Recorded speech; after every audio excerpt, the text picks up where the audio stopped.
Prefácio. O livro tibetano do Viver e do Morrer. Sogyal Rinpoche. Nasci no Tibete e tinha 6 meses quando fui levado ao mosteiro de meu mestre Shamyang, na província de Kan. No Tibete, temos a singular tradição de descobrir as reencarnações de grandes mestres após seu falecimento. Eles são escolhidos ainda jovens e uma educação especial lhes é dada para que se tornem os mestres do futuro.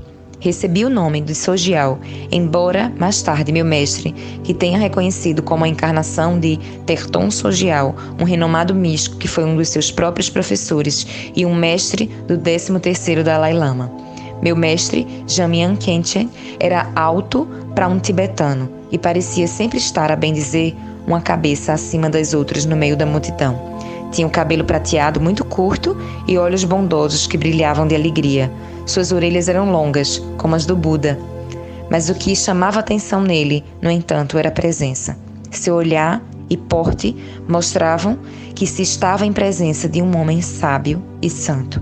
Possuía uma voz rica, profunda e encantadora, e quando ensinava, inclinava a cabeça levemente para trás.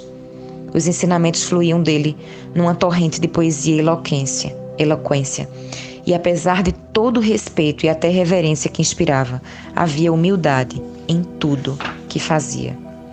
Jamyang Khenchen era a base da minha existência e a inspiração desta obra. Ele foi a encarnação de um mestre que transformou a prática do budismo em nosso país. No Tibete, nunca foi suficiente levar o nome de uma encarnação. Sempre foi preciso ganhar o respeito de todos através da erudição e da prática espiritual. Meu mestre passou anos em retiro e contam-se muitas histórias miraculosas sobre ele. Tinha profundo conhecimento e grande realização espiritual e vinha descobrir que era como uma enciclopédia de sabedoria, tendo resposta para qualquer pergunta que lhe fizessem. Há muitas tradições espirituais no Tibete e Jamyang Khenchen era aclamado como autoridade em todas elas.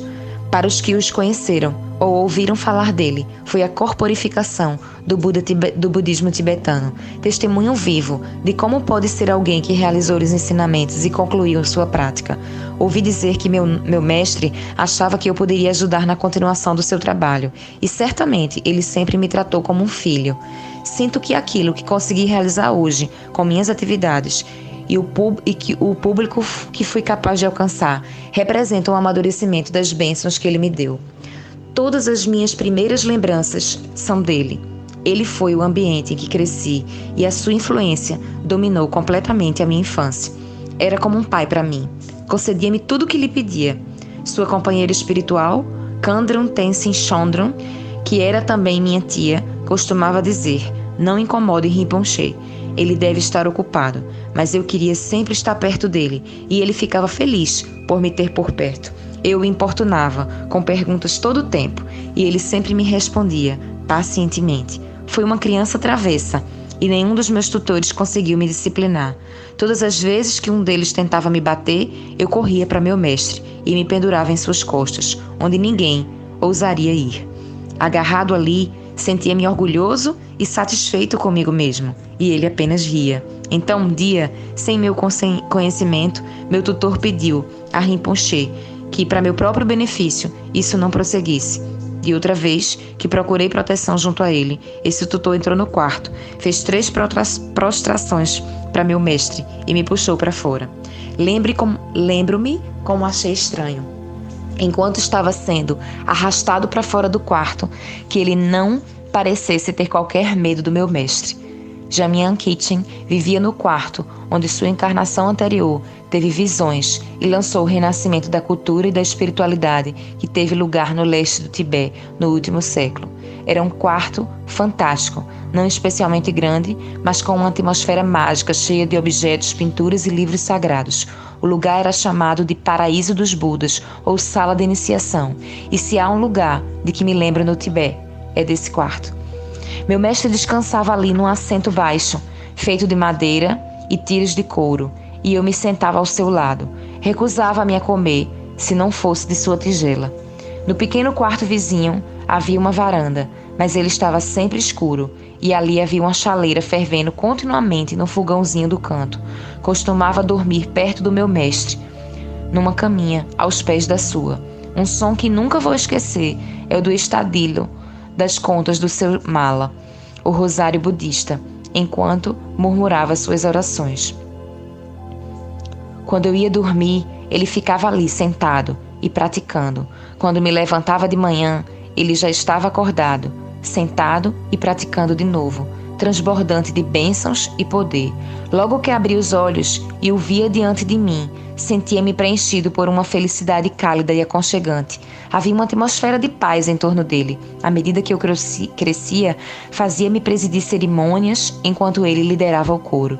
Testemunhei todos os ensinamentos e iniciações que meu mestre deu aos outros. Mas que os detalhes, no entanto, o que me lembro hoje é da atmosfera. Para mim, ele era um Buda. Não havia a menor dúvida em minha mente, e todo mundo reconhecia isso da mesma forma.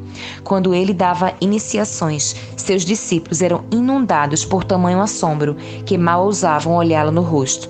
Alguns o viam de fato na forma de seu predecessor, ou como diferentes Budas e Bodhisattvas, e todos o chamavam de Rinpoche, que quer dizer precioso, título dado a um mestre quando ele estava presente. Nenhum outro mestre era assim chamado. Sua presença era tão impressionante que muitos o chamavam carinhosamente de Buda, o primordial.